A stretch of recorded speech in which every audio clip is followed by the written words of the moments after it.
finally got ourselves a face for the main conspirator. I'm pretty sure it is Patrick Lloyd, who is that CEO of Bridgewater. Spent 16 years in Special Forces, completed more classified missions than anyone in his unit. In 2000, he inherited a fortune from his father's business. Put it all into the Browning Reed. Okay. After 9/11, he won over $2 billion in government contracts. Super patriot, friend to politicians and generals. Until things went south. Yeah, I heard. Scandals and lawsuits. Company went under. Yeah, but not because he couldn't afford it. Because he felt betrayed by his own government. He turned. Since he dissolved the company, Lloyd's become a political player. He started behind the scenes, but now he's making more public appearances now. Very big on the alt-right circuit, but he makes those guys look like liberals. The scary thing is, he's got the IQ and the money to back up his views. We also know that Nestle Lozano is alive, and he's the Darth Vader of this whole organization. So if I was to say that Patrick Lloyd is Emperor Palpatine, Nestle Lozano is Darth Vader, then I'm gonna say Hannah Wells is Rey, the Jedi. I can't help but have a Star Wars analogy.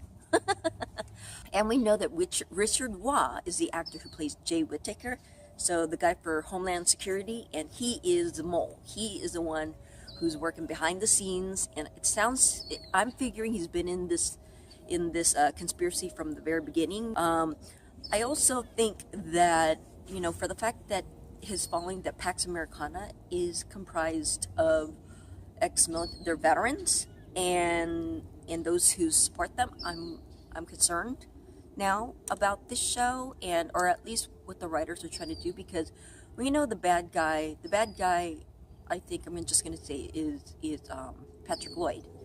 I believe he's the one who wrote the manifesto of Pax Americana. Ignored by the country they served. See, I won't ignore them. And I won't fail our ancestors by allowing America to become a broken system of oppression. So, and it does make sense because he's got billions of dollars, and so that's where all the resources come from, because it had to be from someone rich to be able to supply all that ammunition, and definitely it has to be someone involved with the military. So makes sense. But yeah, I just don't know. I mean, what I was a little bit concerned about, now I think about it, is that when Hannah and Jason were outed in the forest and they were discovered, the people going after them, I could tell those are veterans, and they're trained, they're going after him. So I'm just concerned about this group, because I don't want it to seem like the veterans are the bad guys, because by all means they are our honored, treasured resource. They're the ones who fought for our country, and I think I'm hoping that Tom Kirkman can reach out to these veterans in his way as president. Once he finds out, about Patrick Lloyd and Pax Americana, whichever serviceman or whichever military feels like, they were not fully supported by their government and that they were dishonored, I want Tom Kirkman to be able to reassure them that he's on, that we totally support them. And I'm thinking, the ultimate bad guy was the government in the previous administrations, which I have been saying for quite some time. So I really think this was the ultimate bad guy, was the past administration, and it really had to do with the former president. I don't know if I could tie it to Cornelius Moss, but maybe during his time, as far as Patrick Lloyd is concerned. Sorry for the birdie, but it's a bluebird on my tree.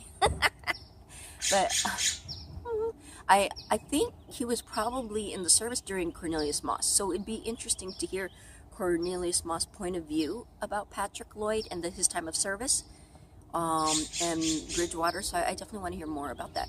I'm gonna have to say that this battle between Montana, Kirkman, and now Hookstratton, this is starting to look more and more like Mortal Kombat, right?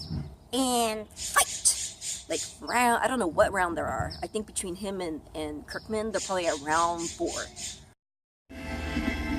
Not really. I still have the evidence against you, Liam. And now, Senator Bowman does too. You know, I doubt any presidential hopeful would want anything to do with a lying, unscrupulous punk like you.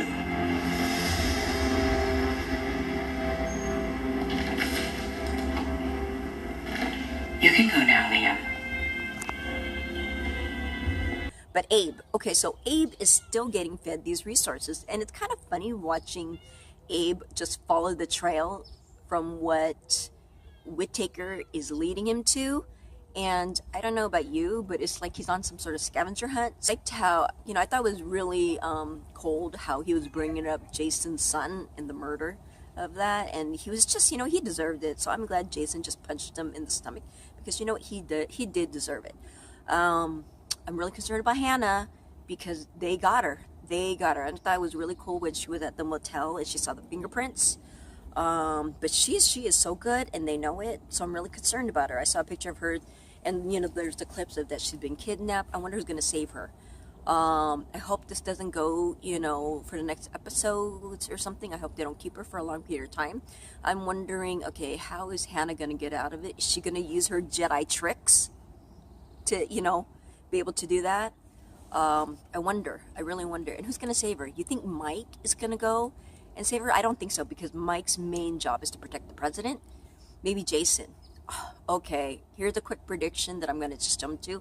I predict that Jason is gonna go after them. He's gonna find Hannah, and he's gonna get shot and killed in the process as a sacrifice to her. So that's how I think she's going to be saved. Jason's going to risk his life, and he may end up losing it. And I've been saying for quite a while that, you know, I hope the fact that we don't lose Jason in 1 year, but I think that's what's going to happen. So with Emily, I still think she's cold. I still think she's on this cold thing. Especially when, you know, now that we have Aaron back as a potential VP, Seth, we got the trio back. And she said that one line, you know, about like when Aaron said, well, opposites attract, and she says, well, sometimes not. Come on, Emily. Boo to you, Emily. Boo to you. King Hookstratton will be cleared, and she's going to be vetted to be the VP. And I'm thinking Hookstratton, at the end of this season, we will see her take oath to be the VP. And it will continue on. I'm sure they're going to have much more security for VP, and maybe because of the scenario, it's probably going to be in a closed room and be televised, so just to protect her and the president. So I think that's going to happen. I think we are going to see Hookstratton move into the White House, and she'll be in her own VP office, and we'll say yay. And I think the way the season's going to end as the cliffhanger, and I've been thinking this for a while, I'm thinking that this group, that Pax Americana, I'm thinking they're going to go to Camp David, and they're going to kidnap the little girl or Leo, but they're going to go after President Kirkman's family. I think they already went after him, but I think they're going to go to the people most closest to him so that they can control him. So I think that's how the season finale is going to end, that something's going to happen. His family's going to is going to be threatened in some way. By the way, I have to give a quick shout out to Ricky Wright. Hey, what up, dog? You've been watching my videos for quite some time. You're the original OG. So thank you. Thank you so much for just supporting me throughout this whole video process. Okay, so my call to action. Please share this video with others. Please tell other Designated Survivor fans that, hey, this chick got some discussion reviews and she likes to have conversations. Like, subscribe, cling, and I'll see you next week. Okay, thank you.